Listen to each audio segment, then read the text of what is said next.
the stock market, meaning companies, new highs. I'm not fucking leaving. The show goes on. Nuts! They're nuts! They know nothing! An online network called Internet. Well, it's very hip to be on the internet right now. Welcome, my degenerates. The rest of your life starts right now on Market Mania. No bullshit approach to all financial markets, from Bitcoin and cryptos to political betting, and of course, the largest casino in the world, the U.S. stock market. Today on Market Mania. Market Mania is back, baby. Who knows for how much longer? But today, Tony, after only a day off, after taking 7 months off, we're back with Peloton. Blowing up. People got hacked. Matt Glantz, this was a darling when Market Mania first debuted, was it not? This was the big hot thing to be on. This was. But now this is one of the meme stocks. Wrecked. Holy shit today. So what happened about an hour ago, CNBC reporter Lauren Thomas came out with a scoop. She says Peloton has built up a war chest of supply, but now it doesn't have the demand. The company plans a temporary halt production of its bikes and its treads. That is just the end. So the stock just cratered about 20%. It was, I think it opened around 32 today. It's down to 25, 26. Now as we speak, 26.42, bouncing around. But that stock was like, as you said, Mike, it was $130 a share at the peak of the meme stock craziness, and now we're talking $26 a share. So what's that down? I don't know. It's the IPO price, right? 85%. Isn't that the IPO price? I feel it round tripped like a 6x and then bust again. I would say it's lower than the first day it traded after the IPO for sure. I don't remember what that price was, but man, I mean, this is just like the epitome of just this blowing up. This is the price. It was a range of 26 to 29. It priced it at 29 for the IPO, and then it probably popped after. So this is the worst case scenario. You have all the supply, you don't have demand, and you have to halt production because there's no point in producing. So what's that left for the stock price? What's that left for the future earnings of the company? This thing is blowing up as we speak. I mean, as soon as the device came out, I was in shock and disbelief as it ran up over 100. I mean, I'm looking at this thing, and I mean, like, it's just like that prototypical piece of exercise equipment that you see in your aunt's like third bedroom, a year and a half after you have it. It's like, remember all those rowing machines everybody bought in like the 90s? I feel every single doctor or lawyer, Bowflex, Bowflex, Nordic Track example. You remember the commercials where the guys are like, man. Dude, the average amount of dust on a Bowflex or Nordic Track is like a quarter inch, like across all of them. Yeah, the Peloton's heading that same way. I agree. I was talking with Matt right before the show. There's really nothing proprietary about it. It's just a TV screen on a bike with this content library, right? My dad subscribes to Peloton. He doesn't own the bike. He has his own separate bike, right? And he can still just subscribe to their content. But you can get exercise trainers on YouTube. There's a lot of other options out there. So none of this is very proprietary. And with the demand drying up, if your brand isn't as hot, I think it's going to be tough for these guys to recover. It reminds me just of like the Beanie Baby craze back in the day, where it's just like a fad. And this was just a fad during the pandemic, where people were stuck at home and wanted something to do and connect to other people and work out. But now you can go out to the gyms and work out, and you get to see people. Maybe I'm not going to the gym with a fucking mask on. I just run outside. It's ridiculous. By us, there's no more masks needed at the gym. Vegas, for whatever reason, they love the mask. Yeah, it's crazy. That won't last forever. Voted blue last time, so they're going to be masked up. Tell you, it reminds me this guy of the guy that bags my groceries, Charmaine, who has it looks like a $70 like Hulk of a bike. He just has the tension that he turns with a knob, and he puts his phone right in front of it. And like that's to be fair, that's a Peloton. Kind of has a Peloton. I mean, just same thing. So correct me if I'm wrong, guys, but I don't remember any of us ever giving out a pick of the day at Peloton. I don't think so. Maybe as a short, but I don't think any of us ever wanted to be long Peloton. So give us a little credit there. I looked at buying options like puts, I guess, during the hype, way out, like end of 2022. but they were expensive. I obviously wasn't the only one thinking that, so I didn't do it. I think I was always bearish Peloton, even though but I'm easily influenced by the people I'm around. And there were these some YouTuber was like these smart dudes that were like all in Peloton. And I don't know, for a moment I was like, oh, maybe I'm wrong. Maybe that is how people want like that, that Billy Blanks kind of experience. Is it a good trade if you got out? Yeah. Business Insider. They're back after Portnoy again. They're back after him. What did he do? I haven't even read this story. What did he do? Did he porn star? Is this Tony? It's more allegations. It it's the same shit. Yeah, it's the same stuff. It's the same thing. Portnoy put out a emergency press conference on Twitter, a 5-minute speech, just basically denying everything and saying it was all the same as last time. But it does seem like bullshit. It just seems like a hit piece because of his politics, his brandishness. He's just outlandish, and he doesn't make any apologies. He doesn't make any apologies for what he is. So it seems like liberal media really goes after him, and that's fine. But when you know things aren't true, you probably shouldn't publish it. So that's my take on it. I mean, this Business Insider is a total joke, right? Like the last time, with the first hit piece, they followed it up with all these calls to subscribe, right? It's behind a paywall. It's this like damning bombshell story that you got to subscribe to read, and it turns out it was all made up. So I would never give these guys money. Fuck them. Yeah, so I don't care about the paywall stuff and how it's presented. It's just about, is it the truth or is it not the truth? And that's really what's important, I think. Well, you put out a fake story behind the paywall to drive subscription. Like, that's a shady business tactic, in my opinion.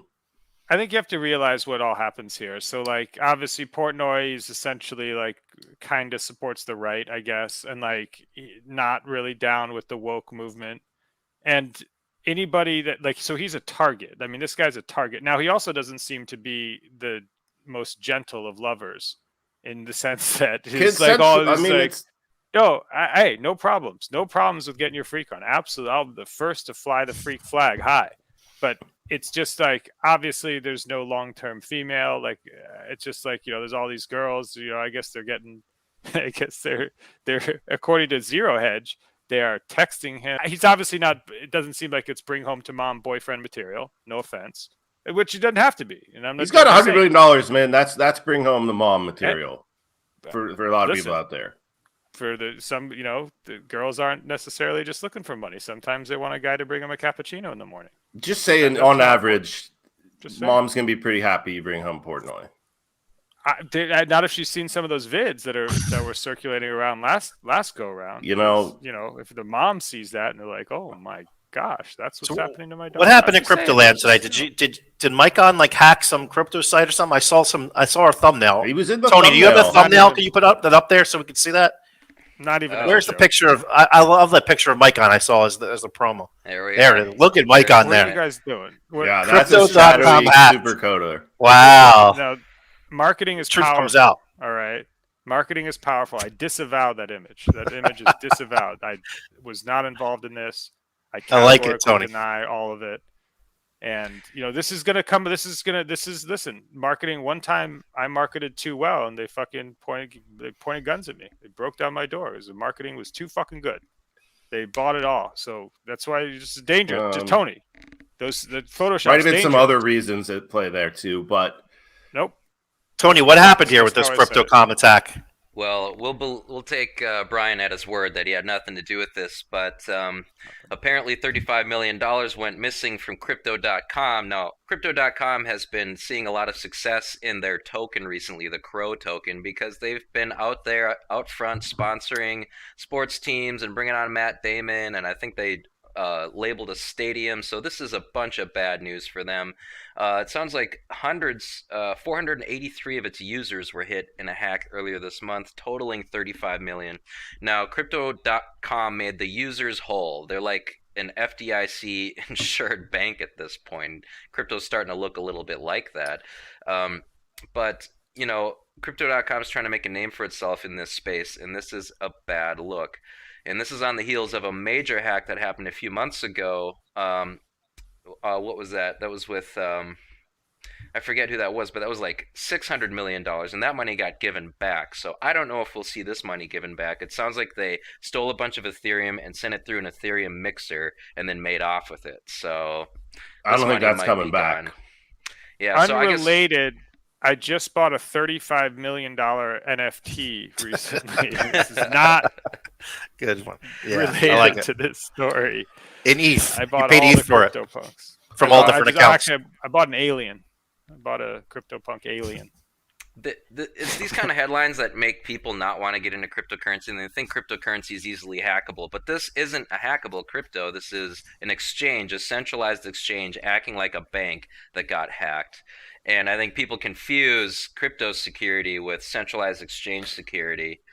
Tony, you know this doesn't bother Crypto.com at all. Those naming rights for the West Coast Stadium or whatever is Staples Center.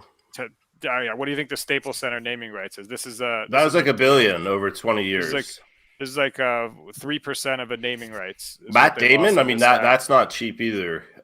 It's probably not 15 million, but it's not that cheap. So like these guys, it seems like they're doing very well, right? They have a retail audience. You're doing well enough to get the rights to Staples Center, probably number 2 iconic American stadium behind Madison Square Garden.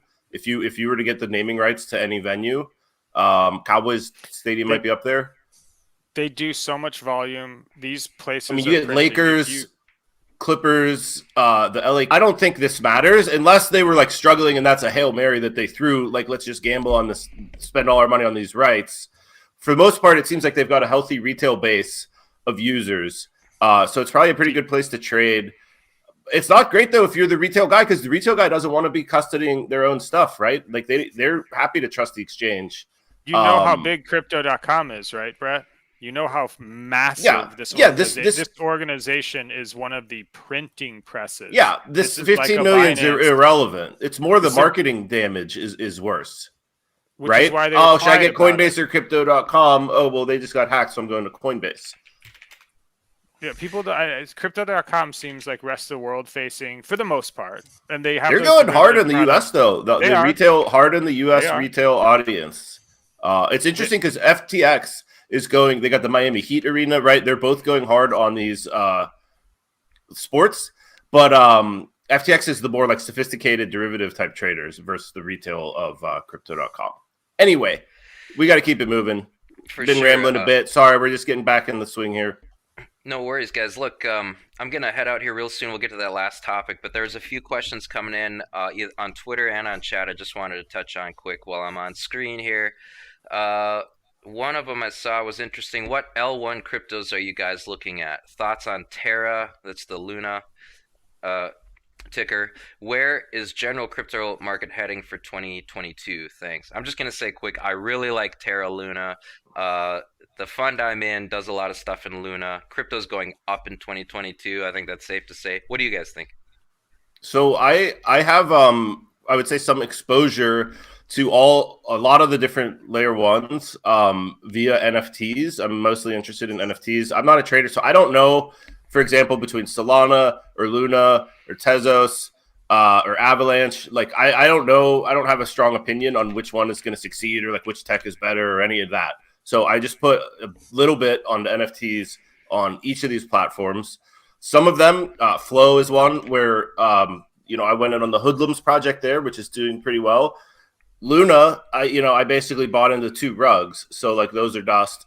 It depends, but that's how I'm playing it. I'm just almost like a spray and pray across the different L1s, get exposure to some of the NFTs I like. So Brett has decided to buy pictures on the various L1s. So you bought pictures on the L1s, not the underlying token. I bought art.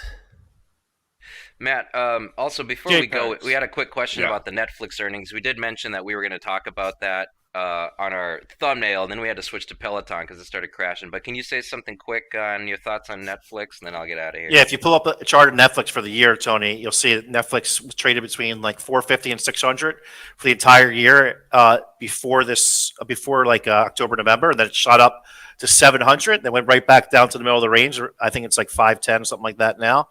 So it's interesting, but everyone who thinks of Netflix, you can't think of anything surprising happening other than them, raising up subscription rates, what they just did last week. There's no bad news to come from them.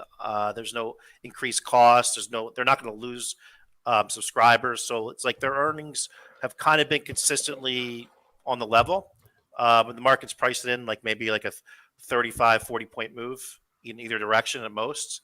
So it's one of those spots where you might want to take a shot to the upside, but the market looks like shit. So Doom and gloom is, we're due for a big repricing.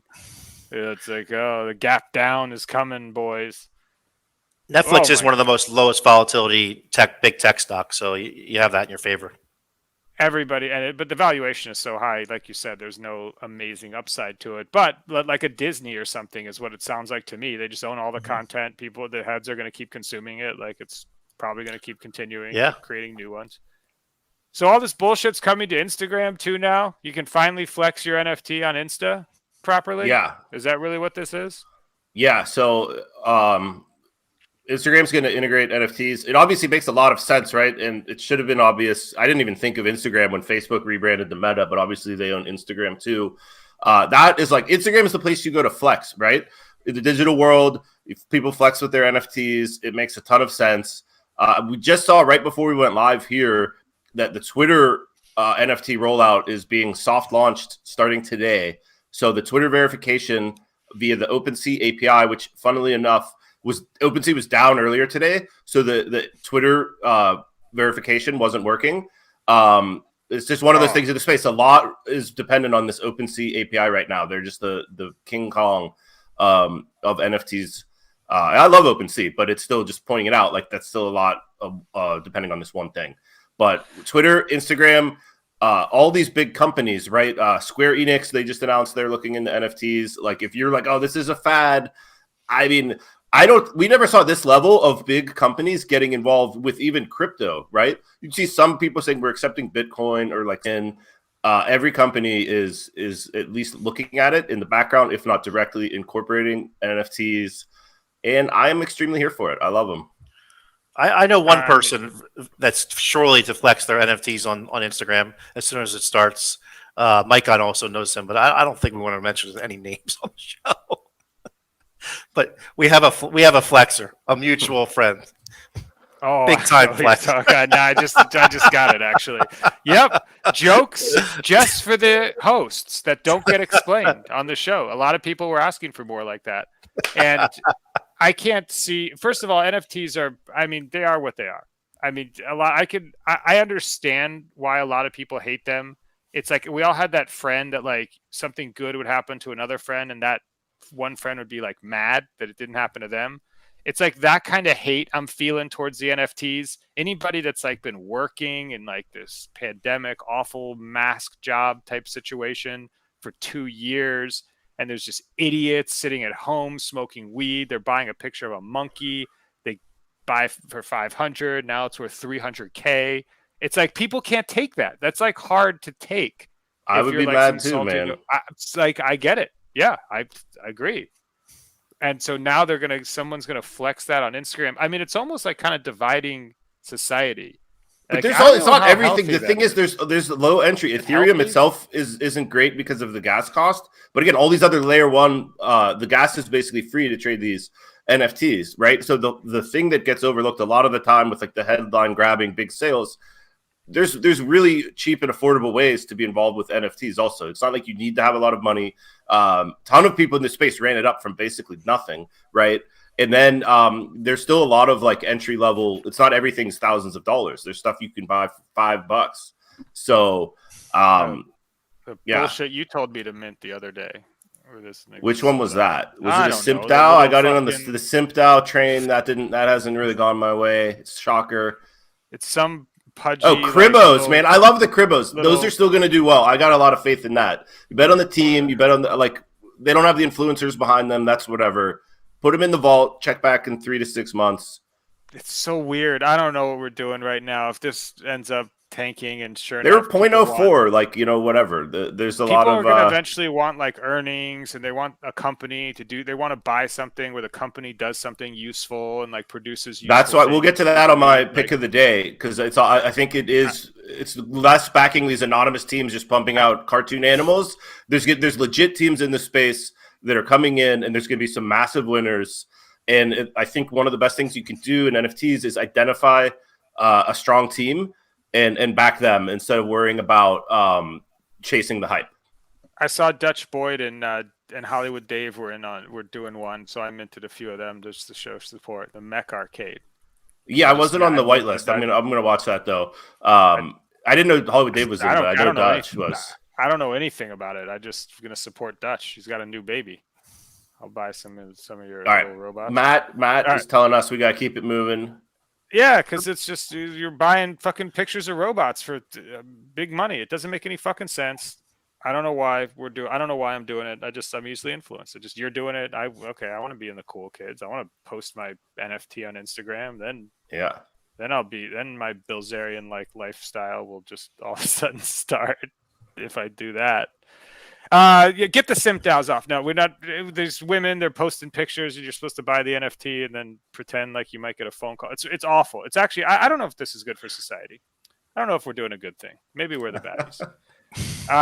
What are we doing? Is it the pick of the day? Do we have time? Pick of the day. Grab bag? Is there a grab bag? There was a grab bag or a mail bag? Safety glasses time. Okay.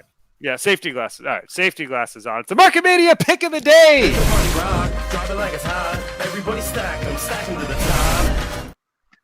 Buying fucking pictures of apes just because Steph Curry did it once. Anyway, Matt Glantz, what is your... Yeah, Serena came in strong today. She came in with a fucking Amazon CryptoPunk picture my and pick of the day. Amazon is the Jemiah of America, and most people know it as Amazon.com. It keeps bouncing between 3,100 and 3,700 or 3,800 over the last 7-8 months without moving. It's kind of just been the same range while every other big high tech big cap stock is going up. So this one's a lagger, and we got earnings coming up soon. So I kind of like this one as a pick at 31. Where is it now? Let's see, 31.17. If a stock is the same price today as when the pandemic started, that stock is down like 30%, not flat. Well, no, it's the same price it was 7 months ago, not a year and a half ago. But the last year, down 5%. It did not. It had a very flat 2021, unlike every other big tech, big high tech, big cap stock. Brett Ritchie, the most useful company in the world, potentially Amazon. On to what that's Matt Glantz's pick, and what is your pick of the day? NFTs Amazon is what I ask. Mine is going to be Warps by Warp Sound. So this is an NFT they minted. I don't know the price they minted at. I bought a bunch yesterday at 0.45 Ethereum. It's down a bit. These are going to be revealed tomorrow, and this team is really strong. The founder, he led live music at Oculus or led music at Oculus. They've worked for Live Nation. If you go on their website, Stanford, Harvard, like it's a really strong team. At least it appears to be, and those are the kind of plays I'm looking for in this space. Backing teams, it's music and NFTs coming together, which I think is a sharp play. I think there's a lot of upside here, and there's always a post reveal dump often, so I don't mind waiting till after. I just bought a bunch anyway, but this is the biggest play I've made in quite a while in NFTs. High conviction NFT play from Brett Ritchie. Now, as an OpenSea verified account, I can just say when playing with NFTs, look for some usefulness. Maybe I'm they're going to do something. I'm like almost too bullish on these, so there's still a fair amount of risk here. Yeah, massive risk in NFTs, ladies and gentlemen. Massive risk in any kind of them. I take 100% losses all the time. I am going to go with, what am I going? I'm going to go with Bitcoin. How about Bitcoin? There you go. There's something useful. And I guess there's debate. There's debate in everything. And I'm just going to put Bitcoin on the page because I've been a 10-year bull. Now is no different. I can't see people flocking. Yep, there you go. All right. Bitcoin it is. Yeah. Throw that shit in the trash, Glance. Throw it in the trash. Just like the rest of this episode, it's done. It's over. It's done. Just like all your 0 bid, 0 ETH NFTs. Right in the trash they go. We appreciate you listening to Market Mania. It's our second show after a 7-month hiatus. Who knows how long this will last? Who knows? But we are going to leave you with one from Tiesto, the motto. And I believe it goes to something like this. It says, that's the motto. Throw a few bills and pop a few champagne bottles. Throw in this money just like you won the lotto. That's the motto. Like and subscribe to this show right here because you don't know how long it's going to be on. And join us again whenever the hell it happens the next time. I think next week. We will see you next week if we do the show next week. But for now, it is lights out. I never sleep if I don't have my medicine. I never sleep if I don't have my medicine. I never sleep if I don't have. I never sleep. I never sleep if I don't have my medicine. Time to right the wrong. So your hands in the air if you like the song. If you're going over there, take it twice as long. Last time ain't talking about Tylenol. Oh, I bet you'd like to know. You can come around the way if you're trying to go. If you want to switch lanes for a pot of gold or a domino, out of control. The usual. Get mad cause I'm looking at your girl. Switch it up. I do it so much louder than everything you've heard. Everybody heard, got the word that the world wasn't turning. Act like you're in a jury. However, turn it where I would turn it. Can't lie like it's Mississippi burning. Don't act like you're in a daze. I imagine it look the other way. Couldn't clear space on my mind. Was afraid of the time. Strobe lights like in the moonlight. I'm in the mood right now. How about tonight? My interview